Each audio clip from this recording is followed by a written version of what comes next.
बहुत अच्छी है और लोग ड्रामास बहुत शौक से देखते हैं। Yeah. तो एज अ मॉडल मुझे इतने लोग नहीं जानते होंगे, मुझे टीवी पे देखने के बाद ज्यादा लोग जानते हैं, बिल्कुल नॉर्मल पब्लिक को तो नहीं पता मॉडल्स में। बिल्कुल। तो हाँ, ये प्रॉब्लम हुई मेरे साथ। सो अभी आपको जो मैं समझ रही हूँ वो ये है कि अब आपको इंटरनेशनल ऑफर्स हो रही हैं जी मॉडलिंग के लिए। सो मॉडलिंग करियर जो है आपने अपना मुल्क से बाहर करना है, जी, बट अब आप फुली कमिटेड हो as an actor as in an actor, Pakistan. या ये राइट। दोनों चीज़ों का बैलेंस बड़ा मुश्किल है, मुश्किल है। इसलिए अच्छा है हाँ, कि आपको डिफाइंड है आपकी बाउंड्रीज बट की यहाँ मॉडलिंग करनी है। मैं जो सोचती हूँ ना वो मैं कर लेती हूँ कि हाँ, मैंने ये करना है तो मैं कर लूंगी। अब मिस ग्रैंड मुझे पता है कि मैंने कैसे मैनेज किया था, बहुत मुश्किल था, और एक पूरा मंथ और उनके तो मुझे शूट्स। बताओ, हम्म जिनको नहीं पता मिस ग्रैंड क्या है। मिस यूनिवर्स से हम वाकिफ हैं, मिस वर्ल्ड से हम्म वाकिफ हैं, और भी कई पेजेंट्स दुनिया में शुरू हम्म। हो गए हैं। मिस ग्रैंड की क्या कोर क्या है? Miss Grand International is a beauty pageant like Miss Universe, Miss hmm, World. Miss Universe number 1 पे आता है, फिर Miss World आता है, then Miss International and then Miss Grand International. ठीक है काफी ज्यादा pageants होते हैं, but Miss Grand is one of the biggest pageant of the world. ठीक है। Hmm. और ये कहाँ हुआ था? It was in Thailand. Thailand में हुआ Hmm. था, तो वहीं पे। सो एक्सपीरियंस अच्छा था सारा गोइंग वहाँ पे? Uh, it was a roller coaster ride for me हाँ, from day one. कैसे? बहुत मुश्किल था, मुझे लगा मुश्किल मिस था। चाम में बहुत मजा आया था और वो भी मुश्किल था, लेकिन मैं कर लूंगी। और हम्म मतलब मुझे काम करने का शौक है और मैं अपने हम्म। काम को लेके बहुत डेडिकेटेड हूँ, बट और miss Cham was in Vietnam, it was in Vietnam, right? या राइट। तो ये दिस तो was not the same. No no, it was totally different. It was more tough. सुबह 7 बजे उठते थे हम लोग, 9 बजे हमें पूरा रेडी होके, फॉर्मल रेडी होके, मेकअप, बाल, हील 6 इंचेस हील के बगैर वॉक नहीं कर सकते। यहाँ वाओ। पे तो हम 2-3 इंच वाली हील भी पहन लेते हैं, वहां पे हाँ, पेजेंट में आपको 6 इंच वाली हील 6 पहननी है। Inch heal. और सुबह से रात 12 बजे तक हम काम करते थे, दिन में 3-4 इवेंट्स होते थे, और सारा वक्त कैमरास, पिक्चर्स और स्माइल, और आपकी बैक स्ट्रेट होनी है, आप हाँ, ऐसे नहीं बैठ सकते हैं। और मतलब बंदा और थक जाता है कितने दिन पिक्चर्स ये बनवा चलता बनवा। रहा? 25 days। 25 डेज। उसमें रिहर्सल सिर्फ मेन 3 शोज थे, नेशनल कॉस्ट्यूम और हम्म प्रीलिम एंड देन फिनाले। उनकी रिहर्सल थी, लेकिन उसके अलावा इवेंट्स थे, ट्रैवलिंग थी। कभी हम पताया ट्रैवल कर रहे हैं, कभी हम कंबोडिया कर रहे हैं, तो मतलब बीच में ट्रैवलिंग का भी, और नींद नहीं पूरी होती थी, 3-4 घंटे सोते थे हाँ, और फिर उठ के। मुश्किल मुश्किल और काम है। खाना, सबसे मुश्किल खाना। पाकिस्तानी लोग नहीं रह सकते पाकिस्तानी नहीं। खाने के बगैर, और हम रोज थाई फूड खा रहे थे, हाँ, थाई फूड खा खा के ऑल्दो हम यहाँ ढूंढते हैं अच्छा इतनी। थाई फूड के मिल हाँ, जाए, लेकिन रोज लेकिन खाना पड़े तो फिर रोज नहीं खा सकते, एब्सोल्युटली। और इतनी वीकनेस हो गई थी, और मेरे बैग्स गुम गए थे पहले दिन ही। पीछे एक शॉर्ट सर्किटिंग हो गई है जिसकी वजह से लाइट चली गई है, इसलिए guys bear with us, we are sorry about the light, but conversation continue रहेगी। हाँ, तो you talking about the Thai food और चैलेंजिंग और चेंज की हील और पैजेंट का पूरा माहौल और वो सारा चैलेंज वो तो उसके है। अलावा सबसे बुरा पार्ट मेरे साथ ये हुआ था, लोग मुझे बहुत जज कर रहे हैं कि मैंने नेशनल कॉस्ट्यूम ऐसा क्यों पहना, मैंने हाँ, कपड़े ऐसे क्यों पहने। मेरे साथ हुआ क्या, ये तो सब पूछ लें, किसी को नहीं पता क्या क्या हुआ। हुआ?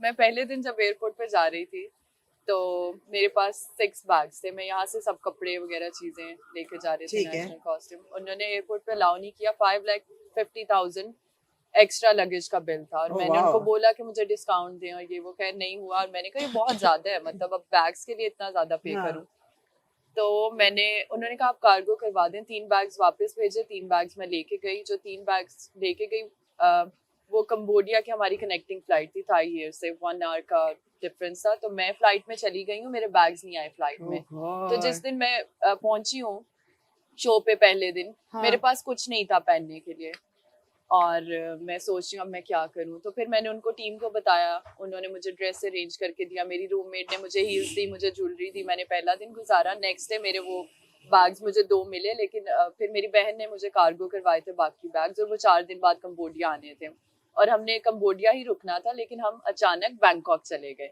तो वो बैग्स कंबोडियन एयरपोर्ट पे फंसे रहे। आगे अब वो आगे मुझे रोमा, पीछे पीछे बैग। हाँ, 25 डेज के बाद मुझे मेरे बैग्स ओह मिले हैं। तो मैंने गॉड। वहां पे कपड़े रेंट किए डिजाइनर से, और मैंने लड़कियों से चीजें ली और पहनी। अब मेरा नेशनल कॉस्ट्यूम जो था वो मेहंदी का थीम था, लहंगा, चोली, ट्रेल और मेहंदी की थाल थी, वो कस्टम ने अलाउ नहीं की थाल आनी। फिर मेरा ड्रेस चेंज हुआ, उन्होंने जिस दिन शो था उससे एक दिन पहले मुझे कॉस्ट्यूम मिला, ये HSY वाला, और उसके साथ भी उन्होंने अम्ब्रेला बनाई थी, बहुत प्यारी, बहुत ग्रैंड अम्ब्रेला थी, वो कस्टम ने अलाउ नहीं की। मेरी ज्वेलरी नहीं पहुंची, मैं अब वहां पे बैठी रो रही हूँ कि ये क्या हो रहा है मेरे ये साथ, तो मैं बड़ा कैसे। बड़ा हैं, मुश्किल पैजेंट था ये। बहुत हाँ मुश्किल था। हाँ। और फिर उन्होंने मुझे ज्वेलरी अरेंज करके दी, लेकिन फिर मैंने वहाँ पे एक अम्ब्रेला बनवाई थी, वो बिल्कुल उसके साथ आउटफिट के साथ जा नहीं रही थी। मैंने उसको गोल्डन स्प्रे कर दिया, वो खराब हो गई। फिर मैं कह रही थी सब कुछ खराब हो रहा है, मैं शो क्या क्या ही करूं, मतलब मैं किस कंट्री, इतनी स्ट्रॉन्ग कंट्रीज हैं और उनके प्रॉप्स, उनके कॉस्ट्यूम्स इतने अच्छे हैं, उनके डिजाइनर्स उनकी हेल्प करते हैं। हमारे यहाँ पे लोग उस तरह से नहीं सपोर्ट करते। तो मैंने सोचा कि मुझे आना ही नहीं चाहिए था, और शायद अब मैं शो नहीं कर पाऊंगी, और मैं खाली लहंगा चोली पहन के स्टेज पे क्या ही करूं जाके। तो मैं रो रही थी बैठी बैक स्टेज, कह रही मेरी फैमिली ने, मेरी सिस्टर्स ने मुझे मोटिवेट किया कि नहीं तुम यहाँ तक आई हो, अब करो, लास्ट डेज हैं, एटलीस्ट अब शो तो करो। फिर मैंने उस पर परफॉर्म कर लिया डांस वाला। फिर जो प्रीलिम था उसमें भी इवनिंग गाउन जो मेरा था वो बहुत अच्छा डिजाइनर ने यहाँ हमारे बना के दिया था, लेकिन फिर मैंने किस वाले की बात करें, ब्लू जो था, ब्लू सिल्वर सा था, पर्पल, पर वो मैंने वहां के डिजाइनर से लिया था, क्योंकि जो यहाँ वाला था वो नहीं, वो मेरे बैग्स में था ना, वो पहुंचा ही नहीं। फिर वो मैंने फिनाले वाले लास्ट डे पहना था, लेकिन सब कुछ जो सोचा था वैसा बिल्कुल कुछ नहीं हुआ। काफी मुश्किल ये लग रहा है, पूरी बहुत मुश्किल था, और मैंने सोचा अब आइंदा के बाद में किसी पेजेंट में पार्टिसिपेट नहीं करूंगी। काफी हो गया।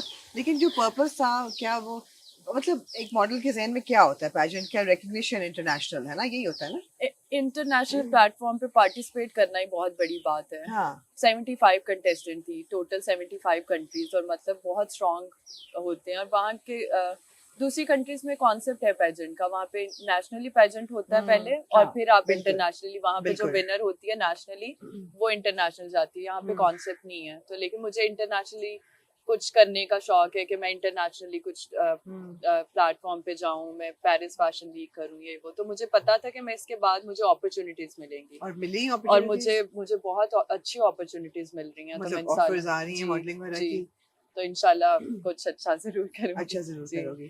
तो ठीक है, आई मीन हो गया, नाम बन गया, सही है, बहुत अच्छा है। और साथ साथ इक्तदार, दोनों चीजों का है कि यू नो एक दूसरे के ऊपर हावी थे। कभी कभी हम पैजेंट की पिक्चर्स देखते, कभी इक्तदार, दोनों चीजें वायरल हो रही हैं। लोग भी कंफ्यूज हो रहे हैं, अमल है ये इक्तदार वाली अमल है। एग्जैक्टली।